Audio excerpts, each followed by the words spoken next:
안녕하세요. 아내 때문에 인생이 망가진 40대 남성입니다. 결혼에 실패한 뒤로 인생을 완전히 말아먹고 아직도 충격에서 벗어나지 못하고 아들 하나 데리고 아무 희망도 없이 살고 있습니다. 아주 성공한 인생은 아니었지만 순탄하게 살아가던 제가 왜 밑바닥까지 추락하게 되었는지 들어보시면 여러분들도 기가 막히실 겁니다. 제가 아내와 결혼한 뒤에 정말 기가 막힌 경험을 하게 되었습니다. 아내가 저 몰래 다른 남자에게 시집을 가버렸는데요. 이게 도대체 무슨 말인지 이해가 안 되실 겁니다. 저도 처음엔 이런 어처구니 없는 상황을 이해할 수 없었으니까요. 결론부터 말씀드리자면 아내가 저와 결혼하고 동거는 다른 남자와 해버린 것입니다. 그 사실을 알게 된 순간 피가 거꾸로 치솟을 정도로 화가 났지만 그 인간들에게 속수무책으로 당할 수밖에 없었습니다. 그것들은 짐승들도 하지 않는 더러운 짓을 저지르고도 뻔뻔스럽게 모든 잘못을 제게 뒤집어 씌우려고 했습니다. 저는 아버지가 일찍 돌아가시고 홀어머니 밑에서 자랐습니다. 엄마와 저의 불행은 아버지가 돌아가시면서 시작되었죠. 공장에서 작업 반장이었던 아버지는 새로운 기계를 설치하는 과정에서 작업자의 실수로 장비가 오작동되면서 사고로 돌아가셨습니다. 아버지가 돌아가시자 기다렸다는 듯이 고모가 할머니를 꼬드겨서 공장에서 나온 사망 위로금을 가로채버렸습니다. 그 돈은 당연히 엄마가 받아야 하는 돈이었지만 할머니는 세상 물정 모르고 착한 엄마를 속여서 고모에게 줘버렸는데요. 고모는 거기서 만족하지 않고 아버지 명의로 되어 있는 집에 눈독을 들였습니다. 고모가 할머니에게 엄마를 집에서 내보내고 자기랑 같이 살자고 유혹했거든요. 아버지가 살아계실 때도 못된 시누이 노릇을 톡톡히 하던 고모였지만 이런 식으로 저랑 엄마를 배신할 줄은 몰랐습니다. 그 전부터 한겨울에 엄마와 제가 자는 방에 보일러만 끄기도 했고 일부러 세탁기를 고장내 산더미 같은 빨래를 손으로 직접 빨게 만들었습니다. 할머니는 그런 모습을 보고 동정하기는커녕 엄마가 힘들다고 울상을 지으면 나가라는 말만 하셨습니다. 그렇게 힘들면 나가야지. 굳이 왜 여기 버티고 서 있어? 아범이 이제 이 세상 사람도 아닌데 너도 더 늦기 전에 경수 데리고 네 갈 길 가라. 하지만 엄마는 나갈 수 없었습니다. 할아버지는 돌아가시기 전에 집을 아버지에게 주셨기 때문에 어떻게든 재산 분배를 하려고 했죠. 땡전 한 푼도 없었기 때문에 어쩔 수 없었습니다. 엄마가 집에서 안 나가고 버티고 있던 그 해에 유독 눈도 많이 내렸습니다. 수십 년 만에 강추위라고 뉴스에 보도되던 때였죠. 지금도 그 추위가 생각날 만큼 엄청 추웠습니다. 그런 한겨울에도 집이 탐이 난다는 이유 하나만으로 고모는 할머니를 앞세워서 엄마와 저를 집에서 쫓아내려고 했습니다. 그럴 때마다 엄마가 나서서 애원하듯 말하였는데요. 어머님, 제가 갈 데가 어디 있다고 나가라고 하시는 거예요. 그냥 어머님 모시고 이 집에서 살게 해주세요. 어머님이 하라는 집안일 묵묵히 잘해오고 있잖아요. 엄마는 이 집에서 나가면 당장 살아갈 날들이 막막하다고 할머니에게 애원했지만 할머니와 고모는 돈에 눈이 멀어서 냉정하게 돌아섰습니다. 우리도 힘들어서 그래요. 힘들어서. 내가 돈 벌어와서 겨우 입에 풀칠하고 있는데 끝까지 이럴 거예요? 이 집에서 살고 싶으면 우리 오빠처럼 돈을 벌어오던가. 돈 벌어올게요. 이 앞에 있는 슈퍼나 식당에서 일할 테니까 제발 나가라는 말은 하지 말아주세요. 그까지 푼돈 벌어오라는 소리 아니에요. 평생 남자 안 만날 거예요? 엄마가 언니 앞날 생각해서 놓아주려고 하는 건 몰라요? 군말 말고 당장 짐 싸서 나가요. 그때 엄마가 법에 대해서 조금만 지식이 있었다면 할머니와 고모에게 맞대응했을 겁니다. 아버지가 돌아가시자마자 집 명의를 자기 앞으로 돌렸을 텐데 중졸의 전업주부로 살아온 엄마는 세상사에 참 무지했습니다. 그저 할머니와 고모에게 빌면서 애원하다가 한겨울에 거리로 쫓겨나 버리고 말았죠. 당장 갈 곳이 없었던 엄마는 외할머니 집으로 갔습니다. 외갓집은 외할아버지가 몸이 불편한 탓에 형편이 좋지 않아서 다른 거처를 알아봤지만 선택의 여지가 없었습니다. 그때부터 엄마는 저를 키우기 위해 닥치는 대로 일을 하기 시작했는데요. 처음에는 친척의 소개로 아파트에서 청소일을 하시다가 도배 일을 하는 사장님의 도움으로 벽지 도배를 배우게 되었습니다. 엄마는 어린 저를 남부럽지 않게 키우려고 열심히 기술을 배우셨고 1년 뒤에 사장님과 같이 도배 일을 하게 되었죠. 2년에서 3년 차에는 인정받는 도배 기술자가 되어서 사장님께서 조금 도와줄 테니 엄마에게 독립하라는 말씀까지 해주셨습니다. 경수 엄마는 내가 보니까 이제 혼자서 일해도 되겠어. 내가 맡은 구역 떼줄 테니 독립해. 먹고 살 걱정은 없을 거야. 과부 사정은 호라비가 안다는 말처럼 없이 사는 사람들은 서로의 처지를 잘 알아주었습니다. 혼자 애를 키우는 엄마를 위해서 사장님이 자기 구역을 기꺼이 내어주고 도와주었습니다. 그렇게 엄마가 독립한 뒤에 돈을 모아서 전세로 집도 마련했고 경제적으로 어느 정도 자리를 잡게 되었죠. 그런데 제가 중학교에 들어간 5년 뒤에 할머니가 고모에게 쫓겨나서 엄마를 찾아오게 되었습니다. 할머니의 말에 따르면 고모가 몰래 집을 팔아버리고 할머니를 자기 집으로 데리고 가서 식모처럼 부렸다고 하는데요. 집을 판 돈도 나누어 주지 않고 자기 혼자서 독차지하더니 할머니가 돈 이야기를 꺼낼 때마다 고모가 화를 내면서 소리를 질렀다고 합니다. 뭐? 돈을 달라고? 엄마, 지금까지 먹여주고 재워준 것만 해도 얼만데 돈을 달라는 거야. 설마 치매라도 걸렸어? 시끄럽게 돈 타령하지 말고 밥이나 차려줘. 그제서야 할머니는 자기밖에 모르는 표독스러운 고모에게 속아서 이용당했다는 사실을 깨달았습니다. 게다가 고모부는 알코올 중독 기질이 있어서 매일 술에 취해 난동을 피워서 집안이 하루도 조용할 날이 없었을 겁니다. 고모와 고모부는 매일 서로 욕을 하면서 싸웠고 가재 도구들도 부서졌거든요. 그날도 고모가 고모부에게 얻어맞았는지 분을 참지 못하고 할머니에게 손찌검까지 했다고 합니다. 고모의 폭력이 날이 갈수록 심해져서 할머니는 그 집에서 더 있다가는 죽을 수도 있겠다는 생각이 들었다고 하죠. 그 길로 도망을 치듯이 빠져나와서 엄마를 찾아왔다고 하는데요. 저는 할머니를 내쫓았으면 했지만 할머니가 울면서 용서를 비니까 마음이 약한 엄마는 할머니를 받아주었습니다. 그렇게 불편한 동거를 몇 년 동안 지속하다가 제가 고등학교를 졸업할 무렵에 할머니가 세상을 떠나셨어요. 엄마는 고모에게 장례식에 오라고 연락을 했지만 고모는 전부 다 무시했습니다. 그래서 저희는 할머니가 돌아가신 뒤로 고모와의 인연을 완전히 끊어버렸어요. 몇 년이 지나 대학에서 경영학을 전공하게 된 저는 전자제품에 들어가는 부품을 만드는 작은 중소기업에서 일하게 되었습니다. 처음에는 영업팀에 발령이 나서 근무를 시작했는데요. 저희 회사 부품을 납품하는 거래처를 관리하는 일이 주 업무였습니다. 사람을 상대하는 일이다 보니 술자리가 아주 잦았죠. 그런데 저는 술을 전혀 마시지 못했습니다. 소주 한 잔만 마셔도 얼굴이 벌겋게 달아올랐고 온몸에 두드러기 같은 발진이 돋아나는 특이 체질이었거든요. 그래서 영업 때문에 가져야 하는 술자리가 언제나 부담이 되었습니다. 거래처의 간부들이 술잔을 따라주려고 하면 사정을 설명하면서 정중하게 거절하는 것도 눈치가 보이는 일이었죠.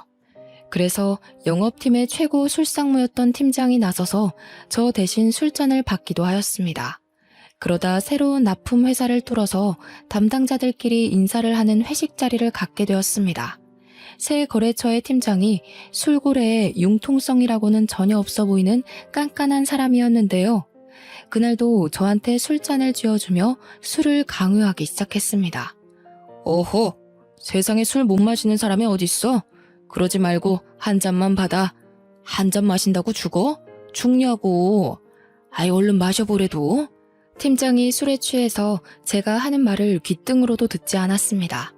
결국 더 이상 거절하지 못하고 술을 마셨는데 팀장이 계속해서 술을 권하더라고요. 결국 얼굴과 목에 심한 두드러기가 돋아올라서 힘이 들었습니다. 제가 병원에 가야 할 것 같다고 말해서 저 때문에 술자리 흥이 박살나고 말았죠. 이 일을 계기로 영업팀장과의 면담 자리에서 다른 부서로 보내주겠다는 말까지 듣게 되었습니다. 경수, 너 저번에 보니까 안 되겠더라. 우리 부서가 술자리에 꼭 참석해야 하는데 술을 못 먹으니까 영 분위기가 안 잡히더라. 너도 힘들었지? 적성에 안 맞는 것 같으니까 적당한 부서로 옮겨줄게. 여기서 거절하고 버티고 있을 수 없어서 우선 알겠다고 했는데요. 얼마 후에 회사의 회계를 맡은 부서로 발령을 받게 되었습니다. 늘 숫자와 씨름해야 하는 머리 아픈 업무였죠. 면접 볼 때 회계 공부를 한 적이 있다고 말한 걸 기억하고 있었는지 비전공자인 저보고 직접 부딪히면서 일해보라고 하더군요. 중소기업은 다 똑같은 것 같습니다. 사람이 안 구해지는 것 같으니까 아무 인력이나 집어넣어보고 아님 말고 시기였는데요.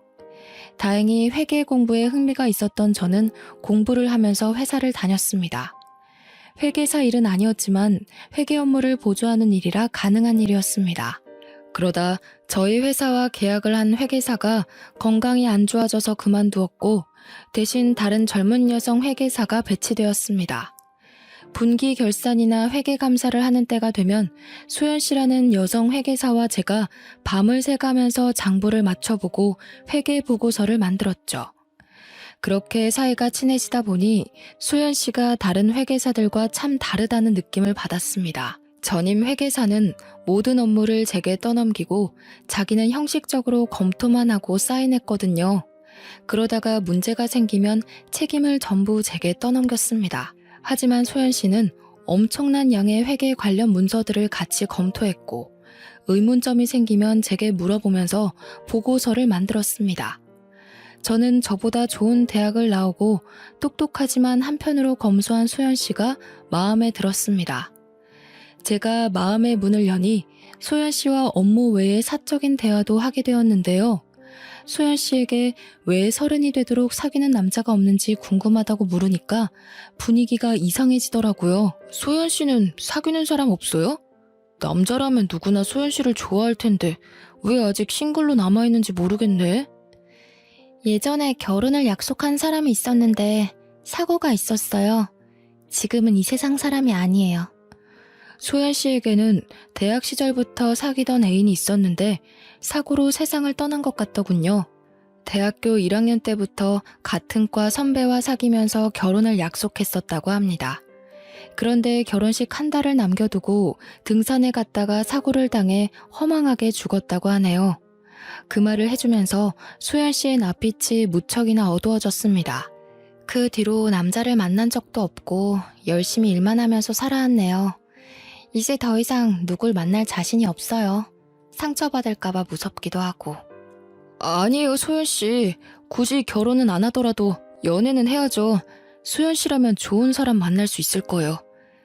저는 이미 소연 씨에게 호감이 있는 상태라서 오히려 트라우마를 보듬고 치유해주고 싶었습니다.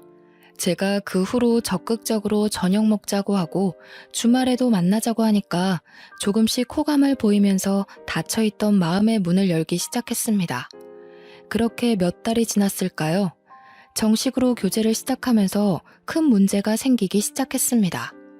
소연이 부모님이 대학 교수이셨거든요. 게다가 소연이가 외동딸이라서 저를 엄청 안 좋아하셨습니다. 하긴 대학 교수 집안이 아니더라도 별 볼 일 없는 저를 사윗감으로 못마땅하게 생각하는 건 당연한 일이었죠. 하지만 소연이는 끝까지 저를 포기하지 않고 시댁으로 끌고 가 결혼을 전제로 만나는 걸 허락받으려고 하였습니다. 그런데 장모님께서 소리를 지르면서 반대하셨는데요. 아버지도 없고 직업도 변변치 않은 놈이 뭐가 좋다고 결혼을 하겠다는 거냐? 절대 안 돼. 내가 아주 괜찮은 신랑감 골라줄 테니까 당장 헤어져. 장모님께서 자기 눈에 흙이 들어가기 전까지 절대 결혼을 허락할 수 없다고 폭언을 내뱉으셨습니다. 서로에 대한 사랑 하나로 인연을 버텨왔지만 장모님께서 저랑 헤어지지 않으면 호적에서 파버리고 의절하겠다는 경고를 하셔서 저희 사이도 멀어졌죠.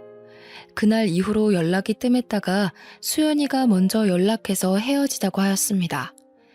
우리 이제 그만 정리해야 할 것 같아. 이렇게 부모님이 반대하는데 결혼하면 불행할 거야. 그러니까 오빠도 더 이상 나 만나려고 하지 말고 좋은 사람 만나. 예견했던 일이었습니다. 수연이가 눈물을 흘리면서 말하길래 가만히 고개를 끄덕이다가 등을 돌렸죠. 어차피 소연이와 저는 어울리지 않았습니다.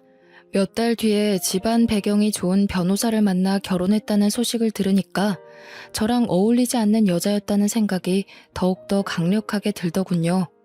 소연이는 당연히 회사 사람들에게 결혼 소식을 알리고 퇴사하였습니다. 실연을 당한 게 티가 났는지 자꾸만 실수를 하자 회계팀장이 제게 면담을 하자고 하였습니다. 그리고 제게 생각을 정리할 시간이 필요해 보인다고 했죠. 그래, 너도 소연 씨 그만둔 거 알고 있지? 지금 일이 손에 안 잡힐 거야. 생각 같아서는 한 달 정도 휴가를 끊어주고 싶은데 그럴 수는 없고 일주일만 쉬다가 돌아와. 회계팀장이 제 사정을 이해해줘서 휴가를 내고 제주도로 일주일간 여행을 떠났습니다. 제주도에 도착해서 숙소에 짐을 풀고 근처 식당으로 들어갔는데요. 서빙을 하던 여성이 저를 보고 환하게 웃어주더라고요. 안녕하세요.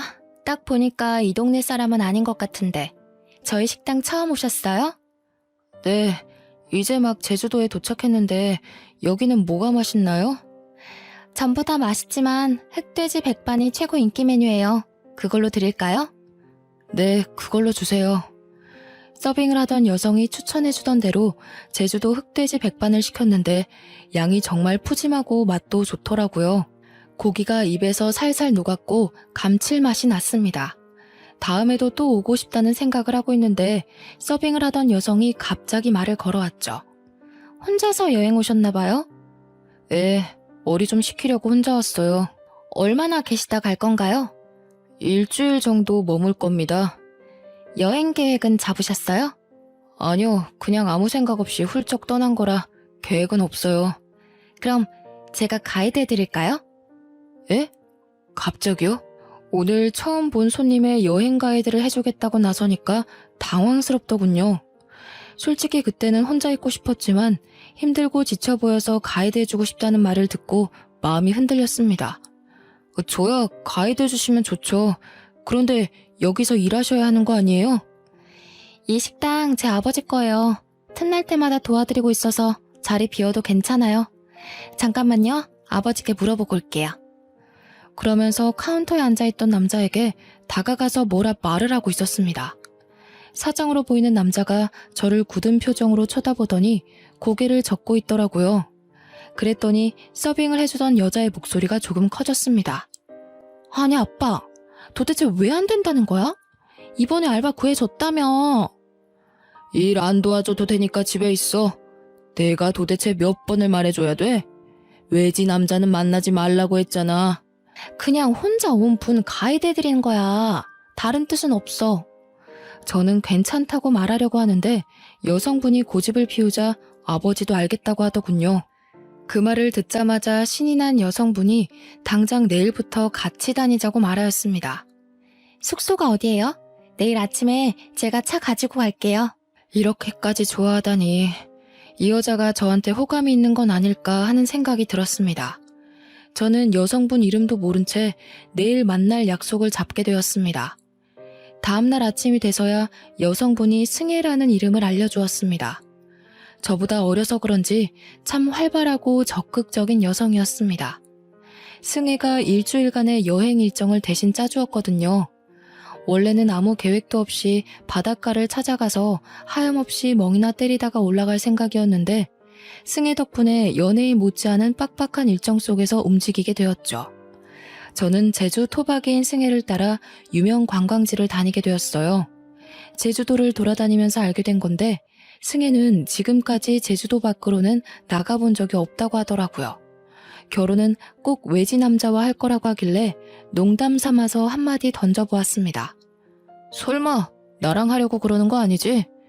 사실 갑자기 가이드 해주겠다고 나서서 놀랬어. 나는 좋은데? 당장 식 올리자. 나 오빠 보자마자 완전 반했잖아. 오빠 진짜 잘생긴 거 알고 있지? 그게 무슨 소리야? 장난으로 말하는 거지? 승혜가 제 말을 듣고 까르륵 웃기만 하고 더 이상 말을 안 하더군요. 농담인 것처럼 툭 던져보았지만 승혜는 저를 좋아하는 눈치였습니다. 또래 여자들이랑 다르게 20대 초반 여자애처럼 솔직하게 말하고 부끄러워하는 모습이 새롭게 다가왔죠. 저도 그래서 승혜에게 마음이 끌리고 있었습니다. 제가 그동안 조용하고 성숙한 여자들만 사귀었었는데 수다쟁이처럼 말이 많으면서도 애교도 많은 승혜를 보니 또 다른 느낌이었거든요. 그렇게 저희들은 같이 여행을 다니다가 자연스럽게 서울에서도 계속 연락하자는 말을 나누었습니다. 고백만 안 했지 연인처럼 손도 잡고 질투도 하는 사이가 된 거죠. 오빠, 이제 경기도 올라가는 거야? 나도 2달 뒤 오빠 보러 갈게. 그때 나 모른 척하면 가만 안 둔다. 내가 그럴 리 있겠어. 너만 기다리고 있을게. 꼭 와야 해. 이렇게 서로 만나자는 약속을 하고 여행을 마치고 일상으로 돌아갔습니다. 2달 뒤에 진짜로 승혜가 와서 같이 서울로 나들이를 갔는데요. 내년에 30이 되는 나이인데도 승혜는 서울을 처음 와본다고 했습니다. 그래서 이번에는 제가 승혜의 여행 가이드가 되어주었죠. 승혜가 가고 싶다는 백화점에 들려서 쇼핑도 하고 놀이동산에서 즐겁게 놀다가 명동과 번화가 구경을 했습니다. 승혜가 그렇게 사흘을 머물다가 내려갔습니다. 그때부터 승혜와 저는 경기도와 제주도를 오가면서 연애를 하게 되었습니다. 지역 특성상 자주 내려가 보지는 못했지만 전화 통화를 자주 해서 애틋했죠. 한 달에 한 번 월차를 아꼈다가 주말 전날에 월차를 써서 제주도에 가서 3, 4일 정도 머물다가 오곤 했습니다. 저희가 그런 식으로 장거리 원정 연애를 한 지 6개월이 지났을 때 승혜에게 결혼하자는 청혼을 하였습니다. 너무 섣부른 판단 같았지만 저는 승혜와 같이 살고 싶었으니까요. 그리고 나이도 있어서 결혼을 더 이상 미루면 안 됐습니다. 다행히 승혜가 제 프로포즈를 받아주었습니다. 장인어른과 장모님께 정식으로 인사를 드리러 갔는데 장인어른의 표정이 진짜 어두워 보였습니다. 제가 잔뜩 긴장한 얼굴로 결혼을 허락해달라고 말씀드리니 느낌이 싸한 말을 해주셨습니다. 이왕 이렇게 됐으니 어쩔 수 없지. 잘 살도록 해라. 왜 그러냐고 꼬치꼬치 캐물을 수도 없어서 감사하다고 하고 넘어갔죠. 마음에는 안 들지만 하는 수 없이 사위로 맞아준다는 분위기라서 기분이 썩 좋지는 않았습니다. 승혜와 저는 결혼 후에 제가 마련해둔 경기도의 신혼집에서 살게 되었는데요. 이상하게 아내가 결혼 초부터 제주도에 자주 내려가기 시작했습니다. 물론 처가와 친구들이 모두 제주도에 있으니 일이 있을 때마다 내려가는 건 당연한 일이었지만 아내가 한 달에 몇 번씩 제주도에 내려가니까 이상하더군요. 하지만 처가에 가지 말라고 할 수도 없어서 그냥 두었습니다. 그쯤 아이도 가졌으니 힘들어서 처가에 자주 가는 거라고 생각했죠. 그렇게 2년이 흐른 뒤에 저희 아들 돌잔치 날이 다가왔습니다. 아내가 퇴근하고 돌아온 저를 붙잡고 돌잔치를 제주도에서 하자고 하더라고요. 여보, 우리 돌잔치 제주도에서 할 거지? 아버지가 친척들 전부 모시고 우리 식당에서 하고 싶대. 그래? 마침 그때가 여름 휴가철이니까 여행 겸해서 내려가서 푹 쉬었다가 오자. 아들의 돌잔치 날을 위해 월차까지 내고 제주도로 내려갔는데요. 그날 아내의 동네 친구라는 남자를 만나게 되었습니다. 여보, 인사해. 어릴 때부터 같이 자란 동네 오빠야. 처음 뵙겠습니다. 장수철이라고 합니다. 예, 반갑습니다. 김경수라고 합니다. 돌잔치 준비하기도 바빠 죽겠는데 아내가 아는 오빠를 소개해주겠다고 했을 때 약간 당황스럽긴 했습니다. 게다가 아무리 친한 오빠라고 하더라도 남편에게 알고 지냈던 남자를 소개해준다는 건 흔한 일이 아니잖아요. 하지만 제가 보수적인 거라고 생각했습니다. 아내가 장수철이라는 남자를 진짜 친구라고 생각하는 거라며 이해해보려고 했죠. 수철 씨는 민박집을 운영하고 있다며 처가까지 가지 말고 민박집에서 묵고 가라고 하였습니다. 처가 좁은 거 알고 계시지? 거기서 잠자고 하려고 눈치 보일 텐데 모처럼 오셨는데 저희 집에서 하루 묵었다 가시죠. 수철 씨가 처가의 집 크기까지 알고 있는 게 찝찝했지만 제주도에 머무는 동안 그곳에서 며칠 지내기로 하였습니다. 수철 씨는 친절하게 민박집 하나하나를 구경시켜주면서 설명해주더군요. 덕분에 관심도 없던 아내의 친한 오빠의 취미 생활까지 알게 되었습니다. 조개 껍데기가 가득 있는 방안을 보여주길래 멋지다, 근사하다는 말로 대충 대꾸해 주었죠. 무언가 봐달라는 눈치였지만 안 그래도 돌잔치 준비 때문에 지쳐있는 상태였습니다. 관심도 없는 조개 껍데기 구경할 시간이 없어서 얼른 돌잔치 장소로 넘어갔는데요. 돌잔치를 마치고 저는 회사 일 때문에 다시 경기도로 올라갔습니다. 아내는 제주도에 더 있겠다고 하더니 2주 뒤에 올라왔습니다. 그날 이후로 아내가 점점 제주도에 머무는 시간이 길어졌습니다. 여보, 다음 주에 제주도 가서 보름만 있다가 올게. 뭐? 저번에는 2주나 더 있다가 왔잖아. 왜 보름이나 있으려고 하는 거야? 엄마가 몸이 안 좋아서 식당 일 도와달라고 그러네? 아내가 식당 일을 핑계로 제주도에 가더니 보름 혹은 한 달씩 머물다가 오기 시작했습니다. 그리고 며칠 지나지 않아서 또 제주도에 갔고 2달 넘게 지내다가 오기도 했죠. 저는 장모님이 아파서 그런 거라고 생각해서 제 아들이 6살이 될 때까지 1년의 절반 이상을 제주도에서 지내게 하였습니다. 그런데 모임에서 만난 고등학교 동창이 뜻밖의 말을 꺼내놓았습니다. 내가 저번 달에 제주도로 휴가를 갔는데 재수씨를 만났어. 땡땡 민박집에서 지내고 있더라? 재수씨는 왜 거기서 지내고 있는 거래? 친구는 제주도 여행을 계획하고 숙소를 알아보다가 비교적 가격이 저렴한 민박집을 예약했는데 그곳에서 아내를 봤다는 겁니다. 재수씨는 나를 못 알아보는 것 같았는데 분명히 재수씨가 맞았어. 웬 남자랑 같이 있는 걸 봐서 아는 척은 안 했거든? 내가 둘이 무슨 사이냐고 물어보니까 재수씨가 뭐라 한 줄 알아? 둘이 부부 사이래. 우리 와이프가 거기 있을 리가 없잖아. 네가 잘못 본 거야. 와이프가 거기서 지내더라도 왜 부부 사이라고 했겠어. 우리 와이프 얼굴 까먹은 거 아니야? 저는 친구의 말을 끝까지 믿지 않았습니다. 친구 녀석이 아내를 본 건 7년 전 결혼식장에서 본 게 전부였으니까요. 비슷한 여자를 아내로 착각했을 거라고 생각했죠. 그런데 동창 녀석이 저를 붙들고 확인해보라고 난리를 피웠습니다. 야, 네가 맨날 프로필 사진 가족 사진으로 해놓는데 내가 그걸 모르겠냐? 내가 눈썰미 하나는 끝내주니까 한번 확인만 해봐라. 내가 걱정돼서 그래. 저는 미친 소리 하지 말라고 딱 잡아떼기는 했지만 신경이 쓰이긴 하였습니다. 아내한테 어떻게 말해야 할까 고민하는 사이 제주도에 있던 아내와 아들이 경기도로 돌아왔습니다.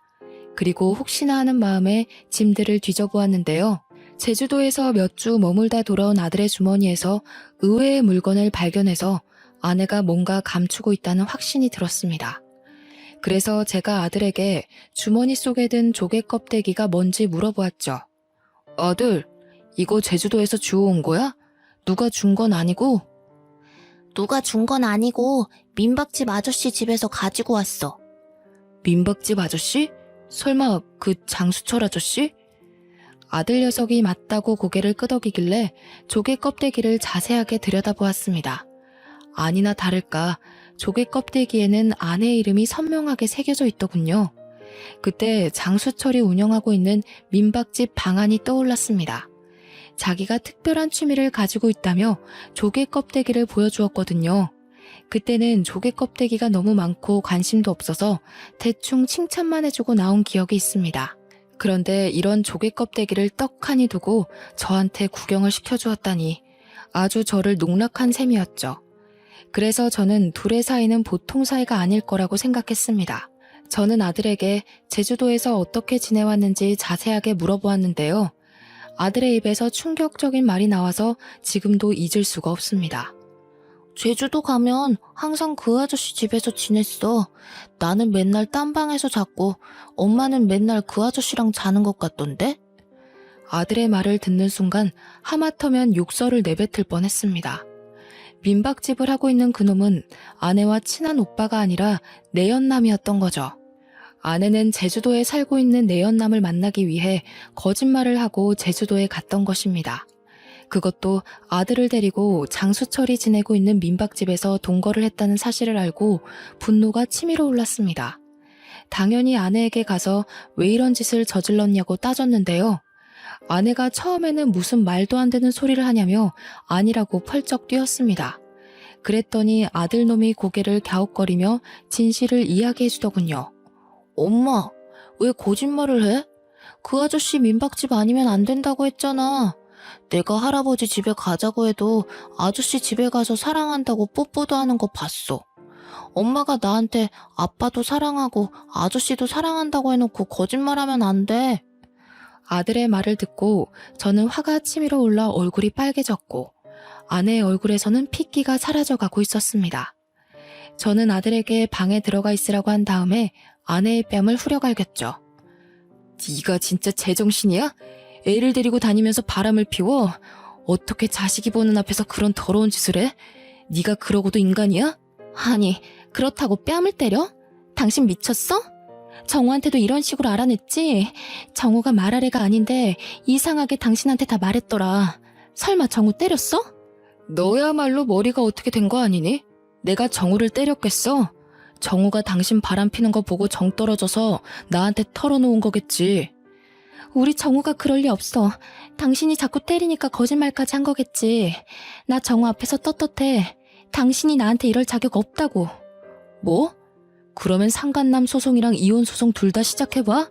네가 그렇게 떳떳하면 판사님한테 물어보자. 누가 더 떳떳하나? 그래, 그렇게 하자. 증거도 없는데 무슨 수로 소송을 해? 당신 진짜 또라이 아냐? 또라이? 그래, 또라이가 뭔지 보여줄게. 비켜, 비키라고. 당신이 잘못할 때까지, 털어놓을 때까지 다 거덜낼 거야. 제가 난동을 피우면서 집안 살림을 하나씩 부수기 시작하니까 그제서야 아내가 제 바짓가랑이를 붙잡으며 울음을 터뜨렸습니다. 여보, 잘못했어. 그만해. 그만하라고. 나도 어쩔 수가 없었어. 아버지가 반대하는 바람에. 제가 추궁하니까 아내는 모든 걸 체념하고 왜 이런 말도 안 되는 짓을 저질렀는지 털어놓더군요. 장인어른이 아내를 제주도 밖으로 못 나가게 하고 집착해서였다고 합니다. 아내는 섬이 답답하고 싫어서 육지로 나가고 싶다고 하자 장인이 바로 반대했죠. 승혜, 네가 육지로 나가버리면 이 식당은 누가 운영하니? 뻘소리 하지 말고 넌 수철이랑 결혼해서 식당 물려받을 생각이나 해라. 아빠, 난 누가 뭐라 해도 서울로 갈 거야. 수철 오빠랑 결혼해도 서울로 갈 거라고. 뭐? 서울은 무슨 서울이야? 네가 서울에서 살 돈은 있어? 아빠도 돈이 없어서 서울은 안 된다고 했잖아. 아니, 내가 되게 만들 거야. 꼭 이 지긋지긋한 제주도 빠져나갈 거라고.